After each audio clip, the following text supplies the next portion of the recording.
अमल की एकादशी की आप सभी को हार्दिक शुभकामनाएं एवं बधाइयाँ। भगवान श्री लक्ष्मी नारायण जी का आशीर्वाद आप सभी के ऊपर निरंतर बना रहे।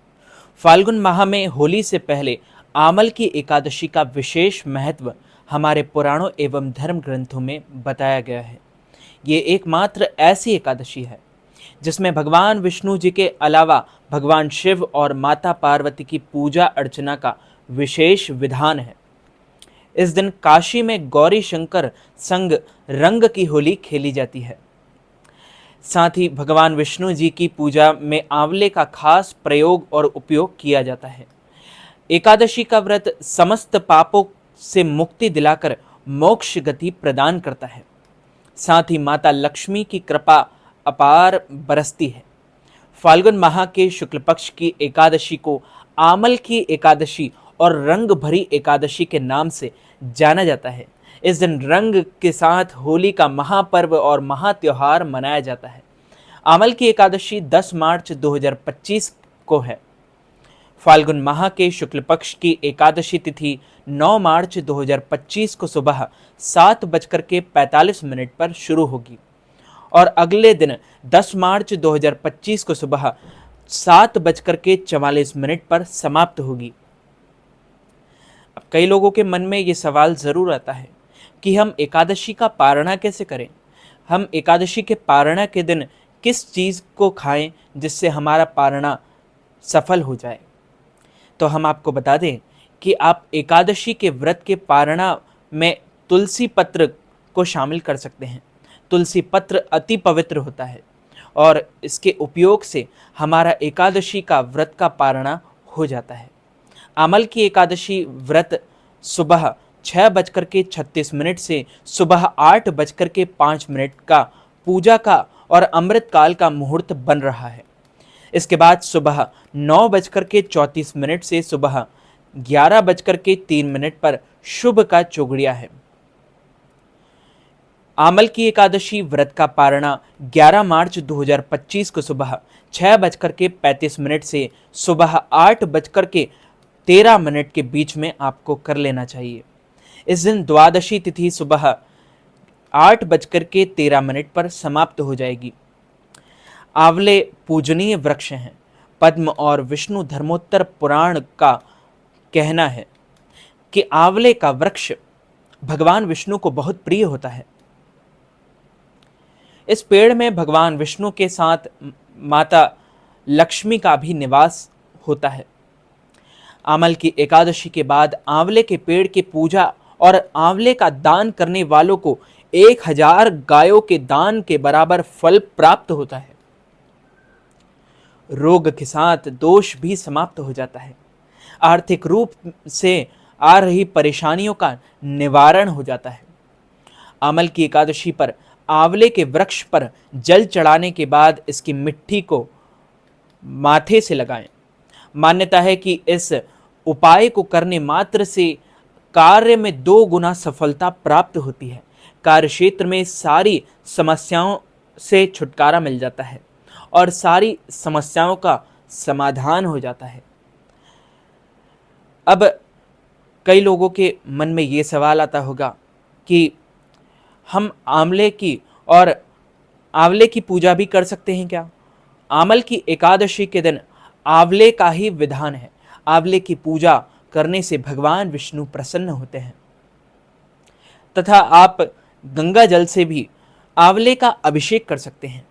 आंवले में भगवान विष्णु का निवास होता है, तो आप एक थाली में 2 आंवला रख लीजिए और उसमें थोड़े से चावल डाल दीजिए ऊपर से, और उसके बाद उसमें गंगा जल डालकर आंवले का भी आप जो है अभिषेक कर सकते हैं। आंवले का भी आप दान कर सकते हैं। जरूरतमंदों को इस दिन वस्त्र का दान जरूर करना चाहिए। अब जो एकादशी की व्रत कथा है वो इस प्रकार है। बोलिए श्री लक्ष्मी नारायण भगवान की जय।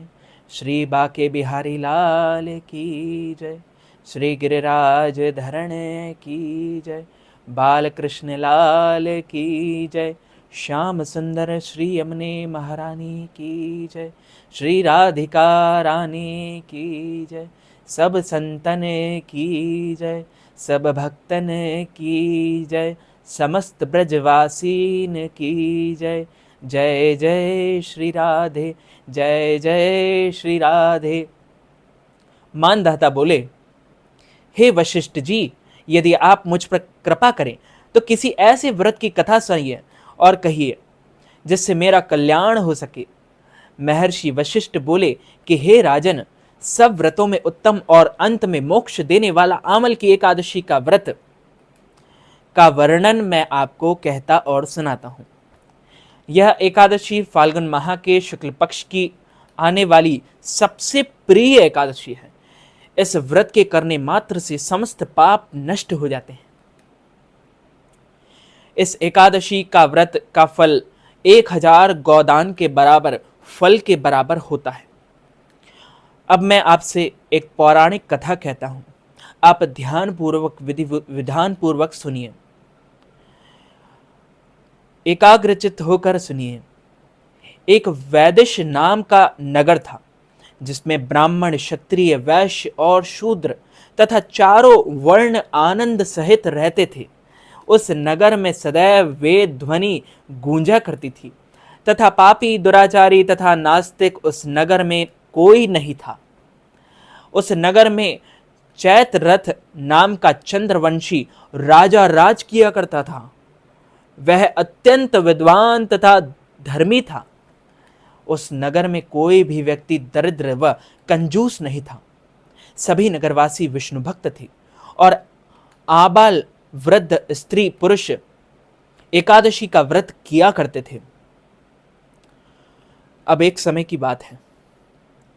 एक समय फाल्गुन मास के शुक्ल पक्ष की आमल की एकादशी आई। उस दिन राजा, प्रजा तथा बाल वृद्ध सबने हर्ष पूर्वक विधि विधान पूर्वक व्रत किया। राजा अपनी प्रजा के साथ मंदिर में जाकर पूर्ण कुंभ स्थापित करके धूप, दीप, नैवेद्य और पंचरत्न आदि से धात्री आंवले का पूजन अर्चन करने लगे और इस प्रकार स्तुति करने लगे। हे दात्री, तुम ब्रह्म स्वरूप हो, तुम ब्रह्मा जी द्वारा उत्पन्न हुए हो और समस्त पापों का नाश करने वाले हो। तुमको बारंबार नमस्कार है, बारंबार प्रणाम है। अब तुम मेरा अर्घ स्वीकार करो। तुम भगवान श्री रामचंद्र जी द्वारा सम्मानित हो। मैं आपकी प्रार्थना करता हूं और अतः आप मेरे समस्त पापों का नाश करो। उस मंदिर में सब ने रात्रि को जागरण किया। रात के समय वहां एक बहेली आया जो अत्यंत पापी और दुराचारी था। वह अपने कुटुंब का पालन जीव हत्या करके किया करता था। भूख और प्यास से अत्यंत व्याकुल और वह बहेलिया इस जागरण को देखने के लिए मंदिर में एक कोने में बैठ गया और विष्णु भगवान तथा एकादशी महात्मा की कथा सुनने लगा। इस प्रकार अन्य मनुष्यों की भांति उसने भी सारी रात जागकर बिता दी। प्रातःकाल होते ही सब लोग अपने घर चले गए तो बहेलिया भी अपने घर चला गया। घर जाकर उसने भोजन किया। कुछ समय बीतने के पश्चात उस बहेलिये की मृत्यु हो गई। मगर उस आमल की एकादशी के व्रत तथा जागरण से उसने राजा विदुरथ के घर जन्म लिया और उसका नाम वसुरथ रखा गया। युवा होने पर वह चतुरंगिनी सेना के सहित तथा धन धान्य से युक्त होकर 10,000 ग्रामों का पालन करने लगा। अब अकेला ही 10,000 ग्रामों का पालन वह करने लगा। वह तेज में सूर्य के समान, कांति में चंद्रमा के समान, वीरता में भगवान विष्णु के समान और क्षमा में पृथ्वी के समान था। वह अत्यंत धार्मिक, सत्यवादी, कर्मवीर और विष्णु भक्त था। वह प्रजा का समान भाव से पालन किया करता था। दान देना उसका नित्य कर्तव्य था। एक दिन राजा शिकार खेलने के लिए गया। दैवयोग से वह मार्ग भूल गया और दिशा ज्ञान न रहने के कारण उसी वन में एक वृक्ष के नीचे सो गया। थोड़ी देर बाद पहाड़ी म्लेच्छ वहां पर आए और राजा को अकेला देखकर मारो मारो शब्द कहते हुए राजा की ओर दौड़े। म्लेच्छ कहने लगे कि इस दुष्ट राजा ने हमारे माता पिता पुत्र पौत्र आदि अनेक संबंधियों को मारा है तथा देश से निकाल दिया है, अतः इसको अवश्य मारना चाहिए। ऐसा कहकर वे म्लेच्छ उस राजा को मारने दौड़े और अनेक प्रकार के अस्त्र शस्त्र उसके ऊपर फेंक दिए गए। वे अस्त्र शस्त्र राजा के शरीर पर गिरते ही नष्ट हो जाते और उनका वार पुष्प के समान प्रतीत होता। अब उन म्लेच्छों के अस्त्र शस्त्र उल्टे उन्हीं पर प्रहार करने लगे। पहले के जो समय था, जो त्रेता युग था, ये बिल्कुल असली बात है। जब त्रेता युग हुआ करता था, जब जो राक्षस थे कई बार वो प्रहार करते थे, लेकिन उनका जो प्रहार शस्त्र था वे भी उनके ऊपर कई बार हावी हो जाता था। अस्त्र शस्त्र उल्टा उन्हीं पर प्रहार करने लगे, जिससे वे मूर्छित होकर गिरने लगे। उसी समय राजा के शरीर से एक दिव्य स्त्री उत्पन्न हुई। वह स्त्री अत्यंत सुंदर होते हुए भी उसकी भुकुटी टेढ़ी थी। उसकी आंखों से लाल लाल अग्नि निकल रही थी, जिससे वह दूसरे काल के समान प्रतीत होती थी। वह स्त्री म्लेच्छों को मारने दौड़ी और थोड़ी ही देर में उसने सब म्लेच्छों को काल के गाल में पहुंचा दिया। जब राजा सोकर उठा तो उसने म्लेच्छों को मारा हुआ और मरा हुआ देखकर कहा कि इन शत्रुओं को किसने मारा है? इस वन में मेरा कौन हितैषी रहता है? वह ऐसा विचार कर रही थी और कर रहा था कि आकाशवाणी हुई, हे राजा, इस संसार में विष्णु भगवान के अतिरिक्त कौन तेरी सहायता कर सकता है? इस आकाशवाणी को सुनकर राजा अपने राज्य में आ गया और सुखपूर्वक राज्य करने लगा। महर्षि वशिष्ठ बोले, हे राजन, यह आमल की एकादशी के व्रत का प्रभाव था।